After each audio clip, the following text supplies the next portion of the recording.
사도행전 13장 찾아보세요. 48절.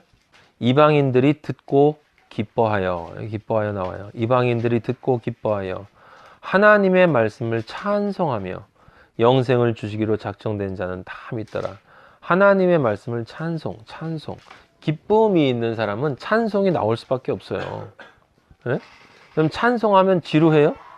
여러 장 부르면 지루합니까? 교회에서 제가 옛날에 그랬거든요. 저는 아버지를 만나지 않고도 기독교인으로서 열심히 굉장히 오랫동안 잘 살았던 사람이기 때문에, 근데 제가 영적 상태가 아버지와 연합되지 않을수록 어떤 특징이 일어나냐면 찬송 부르는 게 지겨워요. 그리고 설교가 길면 길수록 싫어. 그 찬송을 5절짜리가 제일 싫고 2절짜리가 제일 좋고, 그리고 앞에 나오는 짧은 찬송들이 있어요. 그 짧은 이 마디가 이렇게 몇 마디 안 되는 그런 찬송들을 부르면 참 좋아. 그 옛날에 실제로 그랬어요. 축도 시작되면 이제 다 끝났구나, 이런 생각을 하면서 교회를 나왔던 기억이 있어요. 그런데도 빠지지 않고 다니고, 왜냐하면 교회 끝나면 이제 청년부 무슨 그 중고등부 모임이 있거든. 거기 가면 이제 그나마 좀 재밌는 게 또 있고, 또 점심 맛있는 거 먹고, 성가대 하고 나면 성가대장이 맛있는 점심 사주고, 그러면 내가 뭐 교회에서 좀 봉사하는 것 좀 폼 좀 잡으면서 이렇게 또 거기서 또 이렇게 어울릴 수가 있기 때문에, 이방인들이 진짜 진리를 들으면 기뻐할 수밖에 없고, 여기 나와 있는 것처럼 하나님의 말씀을 찬송할 수밖에 없다. 그 다음에 50절부터 한번 보세요. 이에 유대인들이 경건한 귀부인들과 그 신의 유력자들을 선동하여, 유대인들이 선동했어요. 그죠? 동족의 위험이라고 어저께 바울이 얘기했지 않습니까? 같은 동족인 유대인들이 가장 박해했어요. 바울과 바나바를 박해하게 하여 그 지역에서 쫓아내니 두 사람이 그들을 향하여 발에 티끌을 떨어버리고, 티끌을 떨어버리는 이유는 뭔지 알죠? 너희들 먼지라는 걸 확증하는 거예요. 무서운 것입니다. 이거 먼지라는 걸 확증하는 거예요. 생명이 없음을 아버지 앞에서 확증하는 것입니다. 그리고 이고니온이라는 곳으로 갔어요. 그러니까 52절에 뭐라고 나왔냐면, 제자들은 기쁨과 성령이 충만하더라. 기쁨과 성령이 충만하더라.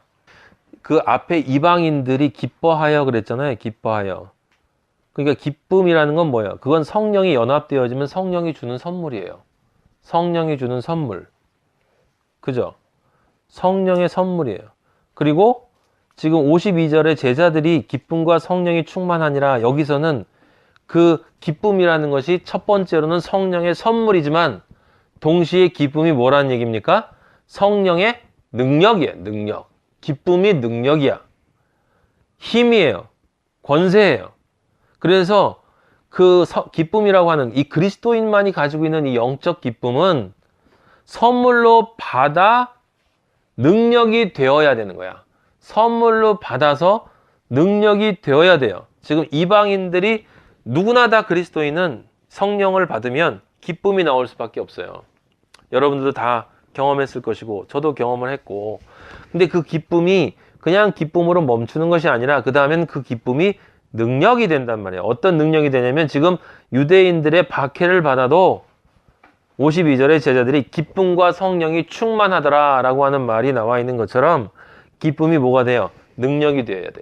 능력이 되어요. 왜 능력이 되어야 될까? 왜냐하면 이 능력이 반드시 되어야만 이 받는 기쁨이 어떻게 되네? 주는 기쁨이 될 수 있단 말이에요. 주는 기쁨이. 그래서 능력이 되어야 되는 거예요. 이 제자들처럼. 이방인들은 지금 그냥 선물로 받은 기쁨만 가지고 있어. 그래서 그리스도인들, 우리가 처음 믿으면 이 기쁨이 다 있지만, 이 기쁨이 능력이 된 사람들은 한참 공부를 해야 되는 거예요. 말씀을 공부를 해야 돼. 왜냐하면 그 기쁨이 진짜 커져야 돼. 권세가 되고 힘이 되고 능력이 되어야 되는 거예요. 그래서 나를 때리는 사람 앞에서도 웃을 수가 있어야 되는 것이고, 그때 세상이 나를 감당할 수 없는 존재가 될 수 있을 때, 그때 나는 그 기쁨을 주는 기쁨으로 가져갈 수 있다라고 하는 거죠. 이 주는 기쁨이, 그래서 우리가 저번 첫 번째 시간에 얘기했던 은혜도 마찬가지인데, 이 주는 기쁨이 그리스도인만이 가지고 있는 특징이다, 이런 얘기예요. 왜냐하면 이것도 역시 세상 논리랑 맞지 않는다고요. 이 세상은 받을 때 기쁘지 줄 때 기쁘지 않아요. 줄 때 기쁨은 또 마찬가지로 육과 혼과 영으로 생각을 해보면 육에 있어서의 주는 기쁨이라는 것은 기본적으로는 없지만 육에 있어서의 주는 기쁨이 있을 때는 언제냐면 그것이 본능일 때. 그래서 부모가 자식에게 무언가 먹을 거 주고 할 때 그럴 땐 기뻐요. 자식을 위해서 희생하는 건 기뻐. 하지만 그건 부모가 자식에게 주는 사랑이 아니야. 영적 사랑이 아니고 본능으로 아버지가 그렇게 심어 놓은 거기 때문에 그냥 이 사람이나 저 사람이나 이 세상에는 75억 인구가 기본적으로 정신이 그냥 맨정신으로 멀쩡하면 모든 부모는 자기 자식에게 주는 거는 늘 기쁘다 이 말이에요. 그건 아버지가 이야기하시는 주는 기쁨이 아니라고요. 왜냐하면 그렇게 주는 기쁨은 본능에서 오는 것이고 본능은 이기심에서 오는 것이기 때문에 나를 위해서 주는 것이지 아이를 위해서 주는 게 아니다 이런 얘기예요. 그나마도 안 해놓으면 그렇게 본능으로 안 해놓으면 사람들이 새끼를 낳아서 키우겠냐 이 말이에요. 아버지가 그걸 다 우리를 알기 때문에 인간의 악을 알기 때문에 본능으로 넣어 놓으신 거예요. 그렇게 해야 키워지니까. 그 다음에 그 본능이 아닐 때 주는 기쁨이 언제 있습니까? 여러분이 연애를 해보면 알겠지만 연애해서 그 사람이 마음에 들면 주는 기쁨이 있어요. 주는 기쁨. 뭐 다 줘도 안 아까워. 근데 그때는 무엇이 전제가 되냐면 그 사람이 내 거가 돼야 돼. 내 거가 됐을 때 또는 내 거가 될 거라는 소망이 있을 때 내 거가 될 거라는 간절함이 있을 때 그때 이 세상에 있는 모든 사람들은 이성에게 줘요. 진짜 마음에 들수록 더 줘. 그죠? 마음에 들수록 더 줘요. 이 세상 사람들은 내 마음에 들수록. 그거를 뭐라고 그럽니까? 너에게 투자할 만한 가치가 얼마나 되는지를 다 사람들은 판단한다고. 남성이 여성을 판단하고 여성이 남성을 판단해요. 그래서 얼마만큼 주는 기쁨이 있을까라고 하는 건 결국 얼마만큼 이것을 주었을 때 내가 받을 수 있는 기쁨이 따라올 것인가라는 계산이 있는 그 자본주의적인 공식에 따라서 오는 것이기 때문에 그런 것들은 주는 기쁨이 아니야. 그건 다 받는 거야. 받는 것이 전제가 되어 있는 거야. 부모가 본능적으로 받는 기쁨이 있는 것이고 그리고 우리가 이성을 사귈 때도 당연히 받는 기쁨이 있는 거예요. 순수한 육의 기쁨은 육의 주는 기쁨은 이 세상에 없어요. 혼의 기쁨은 이 세상에 있는 혼의 기쁨은 뭡니까? 그게 바로 여러분이 알고 있는 석가나 이런 사람이 얘기하는 자비나 긍휼 같은 거예요. 근데 자비나 긍휼이나 인륜적 가치, 뭐 봉사 이런 것들은 하지만 인간들이 이기심에 가득한 인간들이 자기의 이기심을 조금 포기하면서 남들에게 존경받기 위해서 만들어 놓은 이데올로기지 그러한 준다라고 할 때 이미 여러분들한테 얘기했지만 그 주는 것이 사랑의 줌이 될 수가 없기 때문에 진정한 의미의 줌이 될 수 없다. 무슨 얘기냐면 그에게 필요한 것을 계속 주는 것이 아니라 내가 줄 수 있을 때 또 내가 주고 싶을 때 내가 주고 싶은 만큼만 주는 게 인간이다 이런 얘기예요. 안 그렇습니까? 모든 사람이 그래요. 이 세상 사람들은. 근데 성경은 그런 얘기를 하지 않아요. 전혀 다른 얘기를 합니다. 네가 받았으면 그 기쁨을 받았으면 주어야 한다. 요한복음 15장 9절. 성령의 열매에 있는 자비와 양선이라고 하는 것이 이 세상에 사람들이 생각하는 것과 성경이 말하는 건 차원이 다르다. 15장 9절 보면 이렇게 쓰여 있습니다. 아버지께서 나를 사랑하신 것 같이 나도 너희를 사랑하였어. 그러니까 나의 사랑 안에 거해라. 알았지? 10절. 내가 아버지의 계명을 지켜. 예수님이 아버지의 계명을 지켰대요. 그의 사랑 안에 거하는 것 같이. 그 계명을 지켜서 그의 사랑 안에 거한대요. 계명을 지키는 것이 그의 사랑 안에 거하는 거래. 그러니까 너희도 내 계명을 지키면 내 사랑 안에 거하리라. 이게 좀 이상하잖아요. 그죠? 예수님은 우리를 모든 것과 관계없이 무조건 사랑해 주신다라고 이야기하는데 예수님 지금 뭐라고 얘기하시냐면 내 계명을 지키는 것이 그래야만 너희가 내 사랑 안에 거하는 거야. 나도 우리 아버지의 계명을 지켜서 그의 사랑 안에 거했거든? 그럼 그거 뒤집어서 얘기하면 내가 아버지의 계명을 지키지 않았으면 난 아버지의 사랑 안에 거하는 게 아니고 너희가 내 계명을 지키지 않으면 너희가 내 사랑 안에 거하는 게 아니야. 근데 내가 이것을 너에게 이르는 것은 11절에 보면 내 기쁨이 너희 안에 있어. 지금 내가 가지고 있는 이 기쁨이 이 세상에 그 누구도 줄 수 없는 이 기쁨이 너희 안에 있어. 그 너희의 기쁨을 충만하게 하려는 거야. 그래서 지금 이 얘기를 하는 거야. 얘들아 12절 내 계명. 그럼 이제 내 계명을 얘기해야지. 너희가 지켜야 될 내 계명은 뭐냐? 내가 너희를 사랑한 것 같이 너희도 서로 사랑하라 하는 이것이니라. 내가 너희를 사랑한 것 같이 너희도 서로 사랑하라. 이 무식한 인간들이 이 말이 얼마나 무서운 말인지를 모르고 그냥 다 아주 아름답고 부드러운 목소리로 읊조리고 있어요. 예수 그리스도가 우리를 사랑한 것 같이 너희도 서로 사랑하라. 이게 얼마나 무서운 말입니까? 사실은 엄청난 말이에요. 다른 뜻이 아니지 않겠습니까? 내가 너희를 사랑한 것은 무엇이에요? 내가 죽어서 너의 영을 살리는 거지. 내가 죽어서 너의 영을 먼저 살리고 너의 영을 살린 다음에 그것을 통해서 너의 혼과 육을 살리는 것. 그것이 내가 너희를 사랑한 것이잖아. 사랑은 내가 죽어 너를 살리는 건데 반드시 내가 죽어도 너를 살리지 못하면 소용이 없는 거야. 내가 죽었을 때는 반드시 너를 살려야 돼. 결과가 없으면 꽝이야, 꽝. 그럼 내가 너희를 사랑했다는 건 내가 너희를 위해서 십자가에서 죽었다는 건데 그 십자가에서 죽음으로 해서 너의 영과 혼과 육이 살았지. 그렇게 내가 널 사랑했지.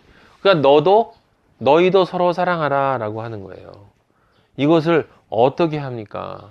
그래서 우리 인간은 끊임없이 우리가 고백할 수밖에 없는 것은 예수님 사랑하라고 하셨는데 저희는 사랑할 수 있는 존재가 아닙니다 라고 얘기하는 거고, 그래서 이 예수님이 하시는 말씀의 의미를 우리가 정확하게 우리 머리로는 분명히 알고 있는 것처럼 예수 그리스도가 나를 얼마나 사랑했는지, 어떻게 사랑했는지, 그리고 당신도 똑같이 어떻게 사랑하기를 원하는지를, 그 사랑의 진리를 그에게 전달해 주는 것이다. 그리고 그 전달해 주기 위해서 그의 육과 혼의 기쁨을 줄 준비가 되어져 있는 것, 바꿔 이야기하면 그 영의 진리, 즉 너희도 서로 사랑하라는 그 말은 예수 그리스도가 나를 통해서 그의 안에 들어가서 나를 예수 그리스도가 살린 것처럼 그를 살려야 되기 때문에, 그렇게 되어지기 위해서라면 내가 모든 것을 할 수 있다라는 게 바울의 생각이었죠. 그것이 기쁨을 주는 것이다. 그 기쁨을 주는 것이 바로 내가 너희를 사랑한 것처럼 너희도 서로 사랑하는 것이다. 근데 그렇게 서로 사랑해야 그것이 내 계명을 지키는 거고, 그 계명을 지키는 것이 내 안에, 내 사랑 안에 거하는 거야. 이게 다른 말로 무슨 말이에요? 이게 그리스도인이라는 뜻이야. 이게 그리스도인이라는 뜻이에요.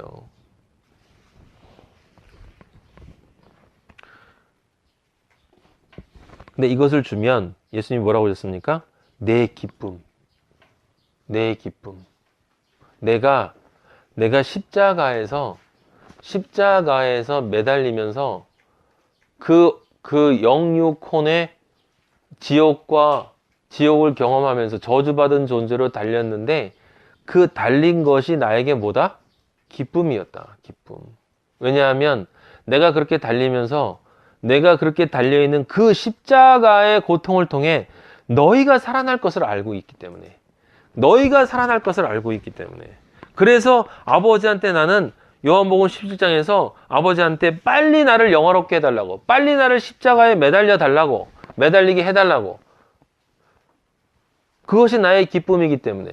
그래서 베드로가 안 됩니다, 그렇게 매달리시면 안 됩니다 라고 할 때, 그렇게 나를 생각해서 하는 얘기를 나는 사탄이라고 이야기를 했고, 인간적으로 나를 십자가에 매달지 않고 풀어주기 위해서 하는 빌라도의 아내의 말도 그것이 내가 사탄의 말이라고 이야기를 했고, 왜냐?